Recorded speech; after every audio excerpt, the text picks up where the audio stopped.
Hi guys and welcome to my first FIFA 22 player review. A new FIFA is here and this year we're going to be kicking it off with the 88 rated Romelu Lukaku. In previous years we started off with reviewing Lewandowski, Kevin De Bruyne, Heung-min Son I think was the first player last year. Basically the best players that I pack at the start of the game we tend to go and review first, and obviously Lukaku has got to be one of those players. 5 games, 3 goals, 2 assists. They were literally my first 5 games of FIFA 22. 4 of those games were completed. One person saw my team and decided to leave it straight away, which I found very weird that someone would do that in early access. Just play through the game, like it literally just doesn't matter. But anyway, yeah, obviously a very good return with the 3 goals in the 5 matches. You look at his shooting stats and they're absolutely class. 92 finishing, 4-star weak foot, 89 for both positioning and shot power. It's just what you want in a striker at this stage of the game. So he's clinical in that area. One thing I will say is the goalkeepers are so harder to beat in this game compared to previous years. Maybe it's just because it's the start of the game and I'm trying to get used to it, but goalkeepers seem to be a lot better. Gameplay in general seems to be a lot slower,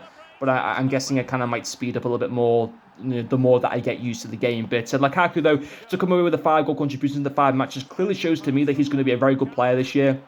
He's got the 95 strength as well, which is fantastic, and being able to bully opposition players off the ball, holding the ball up for himself very well. I thought his hold-up play in general was very, very good, being able to win aerial duels and then being able to hold that ball up, be able to pick out a pass to to the wing, whether that be Ismaili Sarr, Sterling, even back towards Bruno Fernandes. I thought was very good. I did think he was clunky though. At the same time, I think that has to come with his dribbling. Obviously, isn't the best, agility and balance wise. So in hindsight, I think the one thing I'd recommend to anyone that's going to use a Lukaku card is make sure you focus with a cam star that gets up his dribbling. His pace actually doesn't need too much work. It's just dribbling that needs most attention to. So I think like an artist cam star would certainly improve that. The engine cam star would be good to put onto him as well. I think that there's some of the best cam stars that this card's would play under. Similar players, the informed Tony, I think is a similar style player. I'd argue that Lukaku's probably better than him, but if you want to kind of if you can't quite afford Lukaku, I suppose Tony's kind of like a similar style player. But on the whole, an 8 out of 10 in terms of value for money and value for an overall rating. There will be better players than him in the striker position, but I thought for the most part,